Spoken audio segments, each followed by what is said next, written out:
नमस्कार दोस्तों, स्वागत है आप सभी का अपने YouTube channel the brain education में। तो कैसे हैं आप सब? आई होप सब अच्छे होंगे और अपनी क्लासेस को कंटिन्यू कर रहे होंगे। तो जैसे कि आप सभी को पता है कि हमने जो है सीटी मेंस के लिए एक सीरीज़ स्टार्ट की हुई है कंप्यूटर की, जो कि ALM, एसए और हरियाणा पुलिस के लिए रहने वाली है। तो इसमें जो है हमने इस सीरीज़ में हमने 420 तक क्वेश्चन कंप्लीट कर लिए थे। तो जिसने भी अभी तक वो क्लासेस नहीं देखी तो जाओ और क्लासेस को देख के आओ। कैसी लग रही है आप सभी को क्लास? प्लीज़ कमेंट करके ज़रूर से ज़रूर बता दिया करो। हाँ, और जिसको थ्योरी करनी है ना, तो थ्योरी की क्लास भी हमने पहले करवा दी है। तो आप वहाँ पे जाओ, प्लेलिस्ट ओपन करो कंप्यूटर की, तो उसमें आपको जो है थ्योरी भी मिल जाएगी। ठीक है, और ये जो आपके MCQ चल रहे हैं, इसमें भी मैं जो है थ्योरी करवाने की कोशिश करती हूँ अपनी पूरी जितना हो सकता है। तो आज जो हम 421 टू 440 तक क्वेश्चन करेंगे। ठीक है, जल्दी हम जो है हाफ सीरीज़ कंप्लीट कर लेंगे, यानी कि 500 क्वेश्चन जल्दी कंप्लीट कर लेंगे हम 1-2 दिन के अंदर। तो जिसको भी क्लास अच्छी लग रही है प्लीज़ कमेंट ज़रूर से ज़रूर कर दिया करें। चलो अपनी क्लास को स्टार्ट करते हैं। क्वेश्चन नंबर 421 है, in Excel all worksheet formula dash. Excel में सभी वर्कशीट सूत्र मैनिपुलेट वैल्यू यानी कि मानों को नियंत्रित करते हैं, मैनिपुलेट लेबल यानी कि लेबल को नियंत्रित करते हैं, रिटर्न अ फॉर्मूला रिजल्ट सूत्र का परिणाम लौटाते हैं, ये यूज़ एडिशन ऑपरेटर योग ऑपरेटर का उपयोग करते हैं। तो बताओ भाई, एक्सेल में सभी वर्कशीट सूत्र क्या करते हैं? बताओ तो किस चीज़ के लिए यूज़ किए जाते हैं? रिटर्न अ फॉर्मूला रिजल्ट, सूत्र का परिणाम लौटाते हैं। क्या करते हैं? In Excel all worksheet formula return a formula result. तो आपका राइट आंसर हो जाएगा option number C. Next question है भाई, APL इज डैश। APL क्या है? बताओ भाई, APL क्या है? High level language for algorithm, algorithm के लिए उच्च स्तरीय भाषा। Real time language for scientific application, वैज्ञानिक अनुप्रयोगों के लिए रियल टाइम भाषा। ओनली A इज ट्रू, या both A and B are true. बताओ भाई, APL इज डैश। APL क्या है? बताओ APL क्या है? तो APL का मतलब होता है अ प्रोग्रामिंग लैंग्वेज। क्या होता है? A programming language. तो प्रोग्रामिंग लैंग्वेज जो है क्या है? बताओ। तो ये जो है क्या भाई?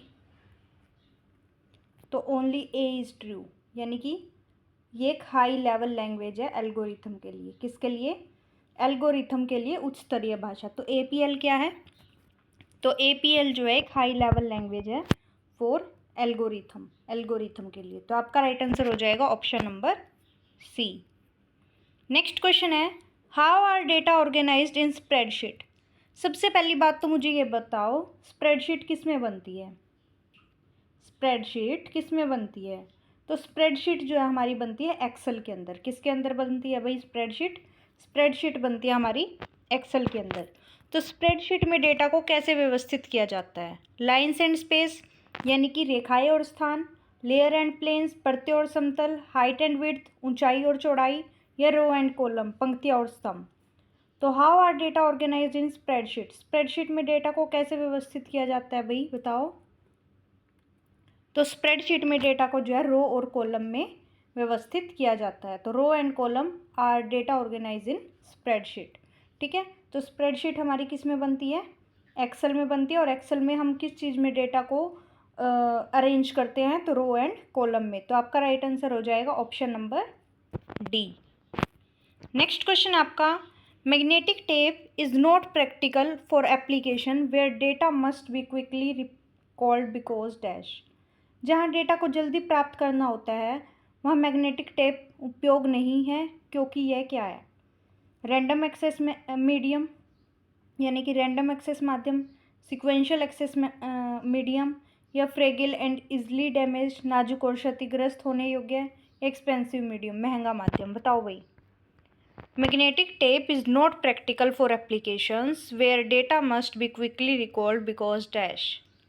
जहाँ डेटा को जल्दी प्राप्त करना होता है वहाँ मैग्नेटिक टेप उपयोग नहीं है, क्योंकि ये क्या है? एक बताओ, क्योंकि ये क्या है? एक क्योंकि ये जो है सीक्वेंशियल एक्सेस मीडियम है। कैसा मीडियम है? Sequential access medium. सीक्वेंस में, कैसे? सीक्वेंस में, लाइक ए के बाद बी सी डी, ये होता है सीक्वेंशियल मीडियम। ठीक है, तो जहाँ डेटा को जल्दी प्राप्त करना होता है वहाँ मैग्नेटिक टेप इसलिए यूज़ नहीं की जाती क्योंकि ये क्या है, एक सीक्वेंशियल एक्सेस मीडियम है। तो आपका राइट आंसर क्या हो जाएगा? Option number B. Next question है भाई आपका, which one of the following is not an internal DOS command? निम्नलिखित में से कौन सा आंतरिक DOS कमांड नहीं है? बताओ। बैकअप, कॉपी, CLS या ब्रेक? बताओ, निम्नलिखित में से कौन सा आंतरिक DOS कमांड नहीं है? तो कौन सा नहीं है भाई? तो वो है आपका बैकअप। तो बैकअप एक DOS कमांड नहीं है। क्या नहीं है? बैकअप एक DOS कमांड नहीं है। ठीक है, तो आपका राइट आंसर क्या हो जाएगा? Option number A. Next question आपका question number 426, a method of using communications channel in which signal can be transmitted in both direction simultaneously is called dash. एक संचार चैनल का वह तरीका जिसमें संकेत स्रोत और गंतव्य के बीच दोनों दिशाओं में एक साथ प्रसारित किए जाते हैं वो क्या कहलाते हैं? Full duplex, half duplex, quarter duplex या नन ऑफ दीज? बताओ। अ method of using communication channel in which signal can be transmitted in both direction is called dash. तो उस डायरेक्शन को हम क्या बोलते हैं भाई? तो वो होती है फुल डुप्लेक्स। क्या होती है वो? फुल डुप्लेक्स होती है। तो आपका राइट आंसर हो जाएगा option number A. Next question है, in window operating system shortcut control A is use to dash. Control A का यूज़ किसके लिए किया जाता है? बताओ। और ये मैं आपको पहले भी बता चुकी हूँ मेरे हिसाब से। सिलेक्ट ऑल, सभी को चुनने के लिए। हाईलाइट टेक्स्ट, यानी कि पार्ट को हाईलाइट करने के लिए। डिलीट समथिंग, कुछ हटाने के लिए। या फिर पेस्ट समथिंग, कुछ पेस्ट करने के लिए। तो कंट्रोल A का यूज़ किस लिए होता है? अब ये मान लो पूरा पैराग्राफ है, ठीक है, इसमें ये सारा है और हमारे को जो है ना ये सारा का सारा ही सिलेक्ट करना है। क्या करना है हमारे को? ये सारा का सारा ही सेलेक्ट करना है। तो हम कौन सी की का यूज़ करते हैं? कंट्रोल A का यूज़ करते हैं। किसका यूज़ करते हैं? कंट्रोल A का। तो कंट्रोल A का यूज़ हम किसके लिए करते हैं? सेलेक्ट ऑल के लिए। किसके लिए यूज़ करते हैं कंट्रोल A का हम यूज़? सेलेक्ट ऑल के लिए। तो आपका राइट आंसर हो जाएगा ऑप्शन नंबर ए। ठीक है, डिलीट करना है कुछ तो कंट्रोल D। ठीक है, पेस्ट करने के लिए कंट्रोल V। पेस्ट करने के लिए कंट्रोल V। तो आपका राइट आंसर हो जाएगा option number A. Next question आपका, the father of modern computer is dash. आधुनिक कंप्यूटर के जनक कौन है? Charles Babbage, von Neumann, Dennis Ritchie या फिर ब्लेज पास्कल? बताओ भाई। Father of modern computer is dash. आधुनिक कंप्यूटर के जनक कौन है? तो आधुनिक कंप्यूटर के जनक जो है चार्ल्स बेब्ज हैं। कौन है? Charles Babbage. तो आपका राइट आंसर हो जाएगा option number A. Next question है आपका, before data can be transmitted they must be transform to dash.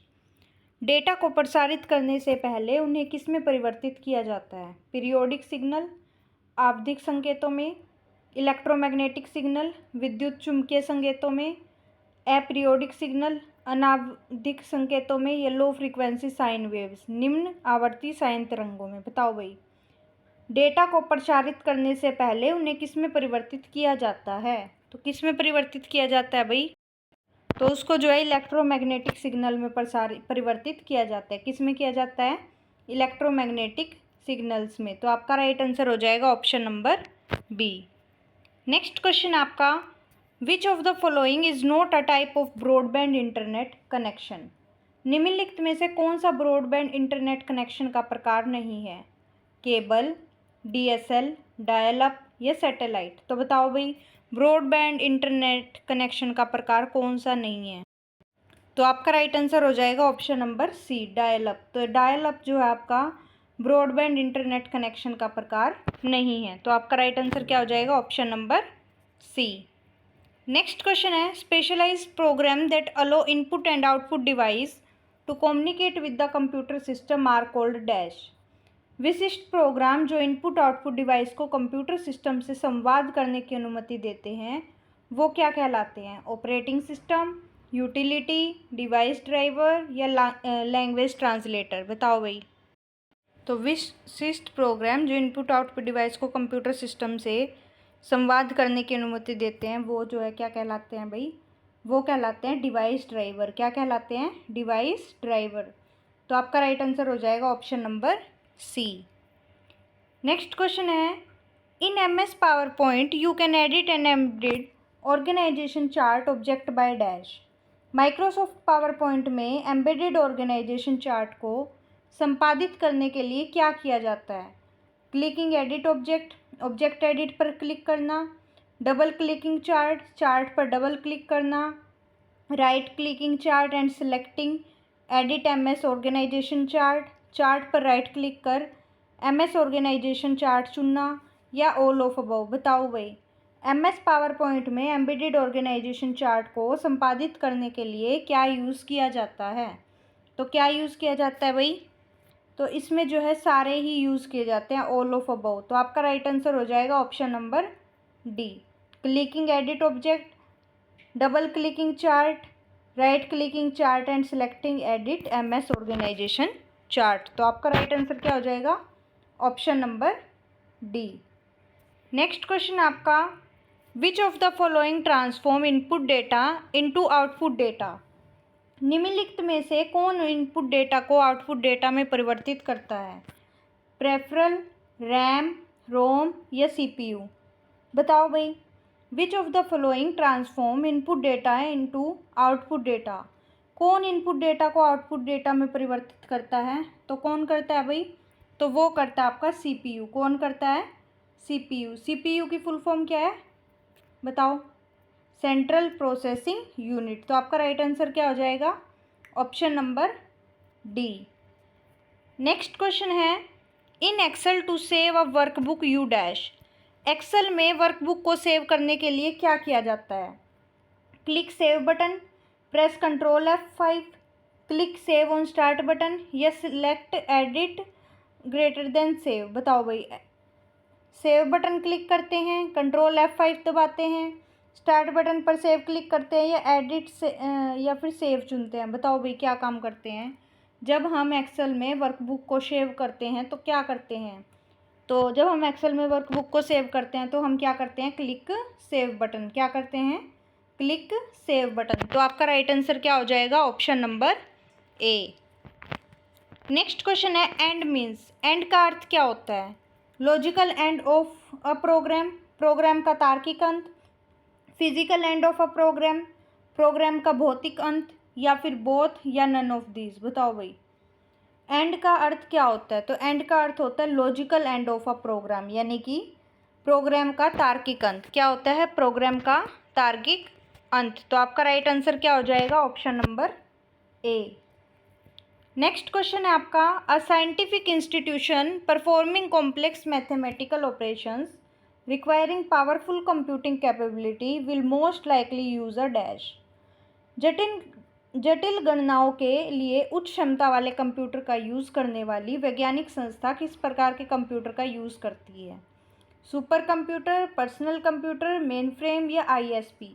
ये जो कंप्यूटर है ना आपके, ये सारे के सारे थ्योरी मैंने करवा रखी है पहले ही, ठीक है?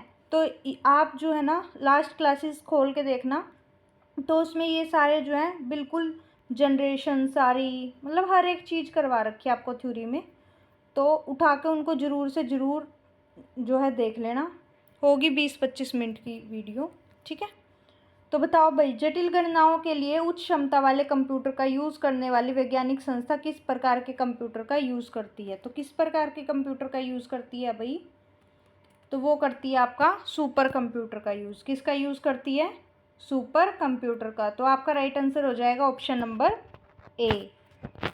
नेक्स्ट क्वेश्चन है आपका, the following typically happens in the output face of computer based information system dash.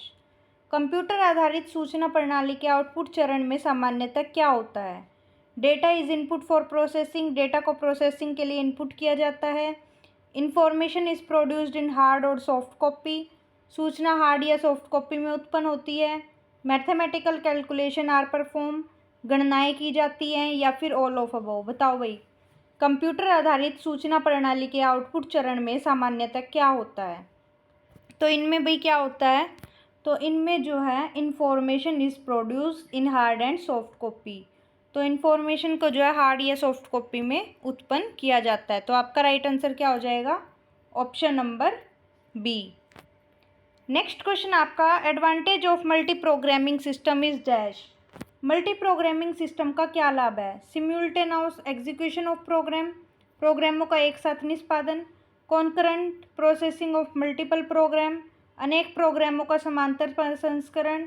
Single processing at a time, एक बार में एक प्रक्रिया, या फिर नन ऑफ दीज, इनमें से कोई नहीं। बताओ भाई, तो मल्टी प्रोग्रामिंग सिस्टम का क्या लाभ होता है? तो इनका लाभ होता है concurrent processing of multiple programs, अनेक प्रोग्रामों का समांतर प्रसंस्करण करना। तो आपका राइट आंसर क्या हो जाएगा? Option number B. Next question है, in MS Word to paste something after cutting shortcut used is dash. MS Word में कट करने के बाद पेस्ट करने के लिए कौन सा शॉर्टकट यूज़ किया जाता है? Ctrl+C, Ctrl+X, Ctrl+V, या फिर इनमें से कोई नहीं। और ये क्वेश्चन जो है आपके लिए होमवर्क है, आपने है ना तीनों के बारे में बताना है। Ctrl+C से क्या होता है, Ctrl+X से क्या होता है, Ctrl+V से क्या होता है, ठीक है। तो ये जो आपका होमवर्क है और आप सभी बताएंगे, क्योंकि ये आज मैं पहली बार नहीं बता रही, ये जो है हर एक क्लास में ज़रूर से ज़रूर ये क्वेश्चन आता है, ठीक है। नेक्स्ट एंड लास्ट क्वेश्चन आज की क्लास का, a computer intensive problem runs on a dash. Computer गहन समस्या किस पर चलती है? सर्वर पर, main frame computer, super computer, या फिर सुपर PC पे। बताओ भाई, तो computer intensive problem runs on a dash, computer गहन समस्या किस पर चलती है भाई? तो वो चलती है आपकी सुपर कंप्यूटर पर। किस पे चलती है? सुपर कंप्यूटर पर।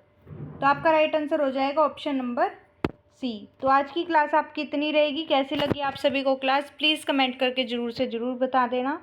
मिलते हैं नेक्स्ट क्लास में। अब के लिए थैंक यू।